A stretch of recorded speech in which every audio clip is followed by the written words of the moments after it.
اچھا، بہت سے لوگ یہ بھی کرتے ہیں کہ جناب اس میں کچھ غیر الہی نیتیں بھی آ جاتی ہیں، مثلا وزن کم کرنا۔ دیکھیے، روزے میں مکمل نیت حکم خدا کی ہونی چاہیے۔ اگر کسی کی نیت ہی یہ ہو کہ میرا وزن کم ہو جائے، یا دو نیتیں جمع ہو جائیں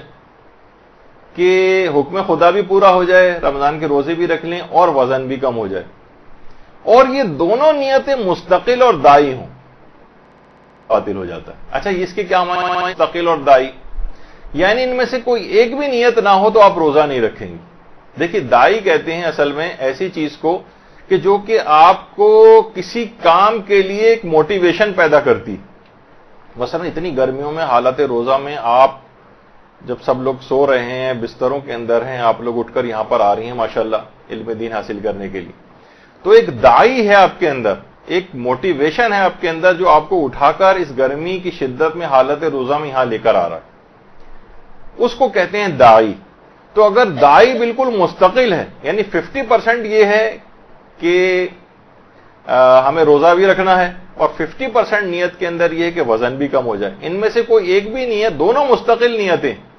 یعنی ایک بھی اگر کم ہو جائے گی تو آپ روزہ نہیں رکھتی۔ مثلا کہا جائے کہ بھائی وزن کم نہیں ہوگا، صرف روزے کا ثواب آپ کو ملے گا، تو آپ کہیں گے پھر میں نہیں رکھ رہی، بعد میں کبھی رکھوں گی۔ تو اب اس کا مطلب یہ ہوا کہ روزہ یہ جو ڈائٹنگ کی یہ والی جو نیت ہے وزن کم کرنے کے اعتبار سے، یہ آپ کے روزے کو باطل کرے گی۔ لیکن اگر نیت 100% حکم خدا کی، لیکن دماغ میں خود بخود یہ خیال اور فائدہ آ رہا ہے کہ بھئی روزہ رکھیں گے تو ظاہر وزن بھی کم ہو ہی جائے گا، ایک فائدہ ہے، وہ دماغ میں ضمنی طور پر آپ کے آ رہا ہے، تو اس سے روزے پر فرق نہیں پڑتا، اس سے روزہ بالکل صحیح شمار کیا جائے گا اور صحیح سمجھا جائے گا۔ تو روزے میں مکمل حکم خدا کی نیت ہونی چاہیے، انسان کو اپنی نیت کو، اچھا نیت دیکھیے رک کر، ایک تو نیت ہم وہ سوچتے ہیں کہ وہ الفاظ کا دہرانا، وہ الفاظ کے دہرانے کی کوئی اہمیت نہیں، صرف دل کے اندر آپ کے پورا ایک خیال ہونا چاہیے، ارادہ ہونا چاہیے کہ میں حکم خدا کی بجا آوری میں صبح صادق سے لے کر غروب آفتاب تک ان تمام چیزوں سے اپنے آپ کو بچاؤں گی کہ جو منع کی گئی۔ تو نیت کو انسان کو اپنی اچھی بنانا چاہیے اور چیک بھی کرتے رہنا چاہیے۔ برحمتک یا ارحم الراحمین،